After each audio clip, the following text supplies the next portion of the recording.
Oui, donc samedi, Donald Trump a signé un décret qui est assez historique, hein. Il a signé un décret qui permet d'accélérer la recherche sur les thérapies psychédéliques, notamment avec une substance qui s'appelle l'ibogaine. D'ailleurs, il a fait une petite blague en disant ouais, peut-être que je pourrais en avoir moi aussi. Et puis en fait, ensuite, il a ajouté ah, je crois que j'ai pas le temps pour ça.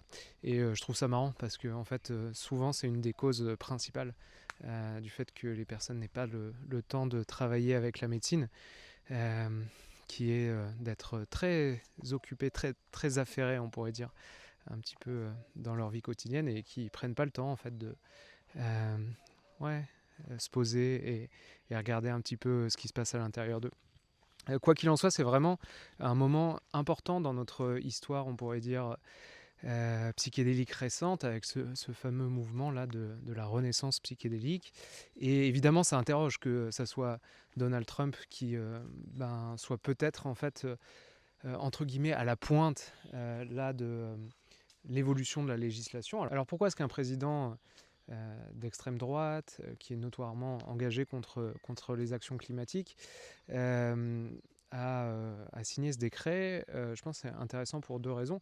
La première, c'est que c'est vraiment en fait fait pour les vétérans de la guerre et donc notamment tout ce qui est lié au trauma post-opération guerrière. Et la deuxième, c'est que c'est aussi conçu comme un traitement vraiment pharmaceutique. En fait, derrière cette décision, il y a tous les lobbies pharmaceutiques américains qui notamment essayent de détacher l'ibogaine, donc la molécule, le principe actif qui est contenu dans l'iboga, qui est cette racine africaine qui a des effets très puissants en réalité, hein, notamment sur tout ce qui concerne l'addiction.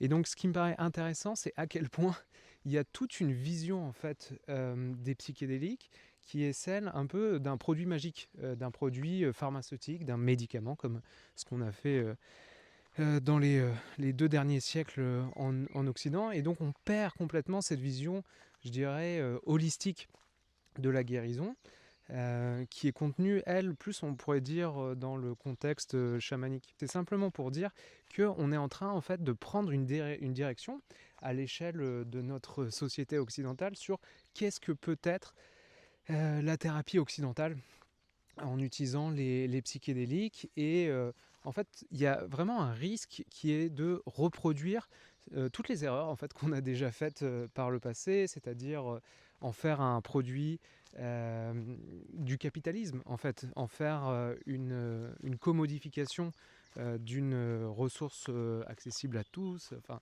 à la base, c'est quand même des champignons, des plantes, des lianes qui poussent dans la nature. Et donc, je pense que c'est vraiment important pour nous de se poser la question de, à côté en fait de cette trajectoire qui est en train d'être approfondie, notamment dans la société américaine, de faire des essais cliniques, de légitimer par la science ses usages, de le privatiser avec des brevets et puis ensuite de le vendre dans des cliniques au prix extrêmement cher, au prix exorbitant.